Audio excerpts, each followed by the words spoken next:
De la Méditerranée à l'Europe centrale, les épisodes de canicule, de sécheresse et d'incendies de forêt s'imposent de plus en plus comme la norme. En Italie, le ministère de la Santé a décidé de placer ce jeudi les 27 plus grandes villes du pays en état d'alerte maximale canicule, une première cette année sur l'ensemble du réseau. Les autorités signalent un risque sanitaire pour l'ensemble de la population et pas seulement pour les groupes vulnérables. Sous les toits à Lyon, Pierre-Louis Guédon se prépare à affronter sa 5e canicule depuis le mois de mai. Jusqu'à 37 degrés prévus ici mercredi prochain, des épisodes de chaleur à répétition qui épuisent ce photographe. J'ai installé des couvertures de survie sur le Velux ici, sur les 2 fenêtres par là-bas.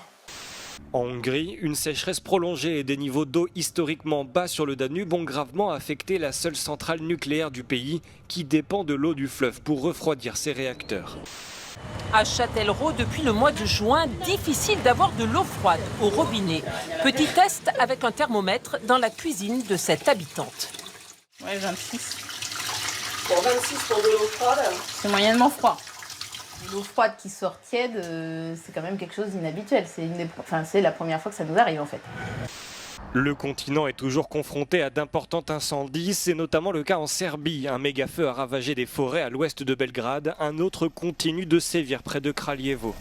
Un combat rendu difficile par les températures. Dans les Balkans, le mercure a dépassé les 40 degrés alors que la vague de chaleur a atteint son pic dans cette région. Jusqu'à 40 degrés prévus à Montélimar, 39 à Toulouse comme à Nîmes. Et plus au nord, à Blois par exemple, jusqu'à 38 degrés. Un nouvel épisode intensifié par la sécheresse déjà présente. Question un petit peu directe, est-ce qu'il faut climatiser d'urgence le pays ? Il faut le climatiser, mais ce n'est pas forcément les climatisations dans les bureaux dont on a besoin. C'est de s'attaquer frontalement au dérèglement climatique, ce qu'on ne fait pas. Monsieur Macron nous a dit il y a quelques années qui aurait pu prévoir, mais beaucoup de scientifiques prévoient depuis très longtemps. On les voit de plus en plus souvent dans les champs alsaciens ces dernières années. Lentilles, pois chiches ou quinoa. Face aux canicules et sécheresses à répétition, un groupe d'agriculteurs d'Ilkirch-Grafenstaden, au sud de Strasbourg, a décidé de parier sur ces légumineuses, moins gourmandes en eau et en pesticides.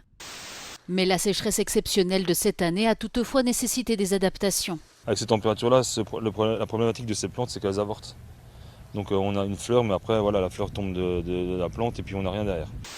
Une agriculture qui ne fait qu'accélérer cet effondrement de la biodiversité, qui ne fait qu'accélérer ce dérèglement climatique. Vous pensez à quoi exactement, Benoît Biteau ? Mais je pense aux élevages qui vont échapper aux installations classées pour l'environnement. Je pense aux méga-bassines, par exemple, plutôt que de restaurer le grand cycle de l'eau par des réaménagements du territoire qui va permettre de ralentir l'eau, la retenir, l'accueillir, la laisser s'infiltrer pour que tous les agriculteurs, pas seulement les 6% qui ont des références volumétriques depuis des décennies, puissent avoir accès à l'eau. Et là, on voit bien qu'on a une difficulté, que des agriculteurs n'ont pas accès à l'eau. Parce que cette eau qui est mobilisée par l'agriculture n'est réservée qu'à une frange de 6% d'agriculteurs qui ne représentent pas la souveraineté alimentaire.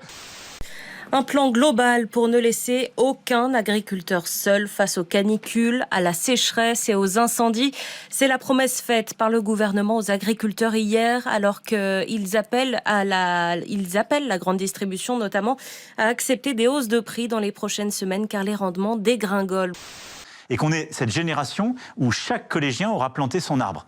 On n'arrivera pas, je pense, à le faire pour l'intégralité des 6e, mais si on a chaque génération qui plante son arbre, ils vont nous aider à aller à notre milliard de reboisement. C'est hyper important pour la Sainte-Catherine. Mais pendant qu'Emmanuel Macron communique, les bulldozers d'Atosca travaillent nuit et jour. Objectif, rendre l'A69 irréversible.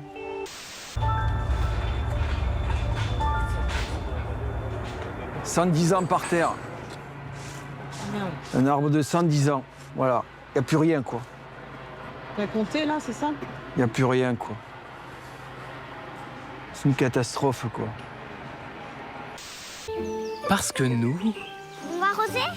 tout ce liquide, ça nous fait penser aux banques.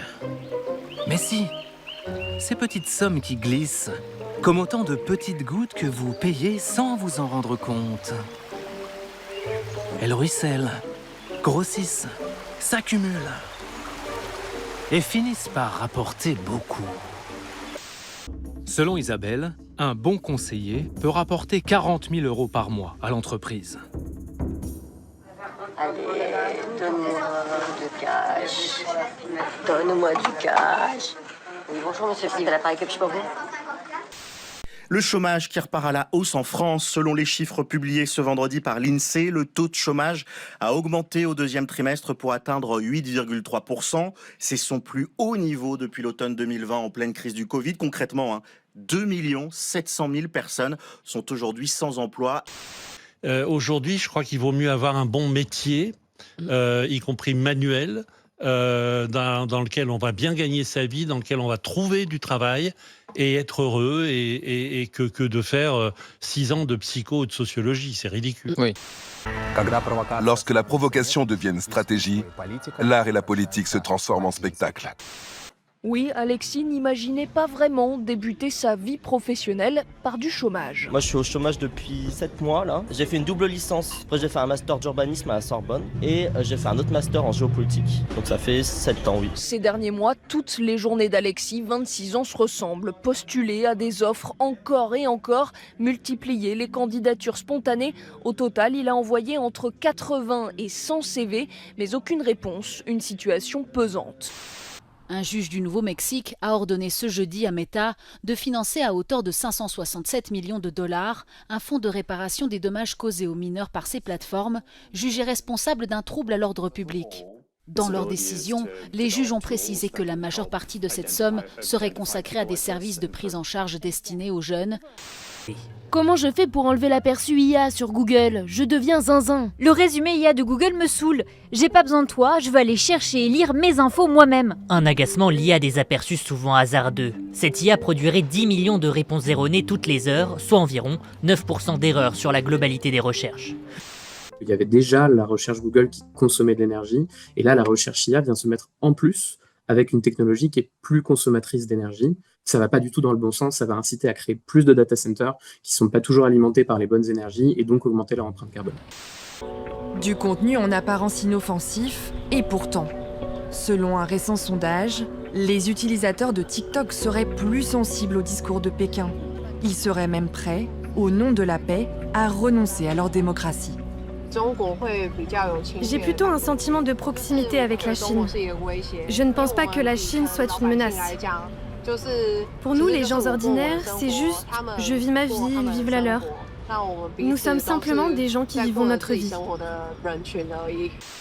À la différence avec le détroit d'Ormuz où l'enjeu est avant tout énergétique, à Taïwan, ce sont les conteneurs et puces électroniques qui sont en jeu, mais surtout une question de souveraineté territoriale revendiquée par Pékin.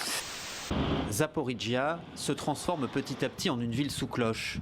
Ces dernières semaines, des agents sont à pied d'œuvre pour installer ce qui ressemble à une immense toile d'araignée au-dessus de la ville.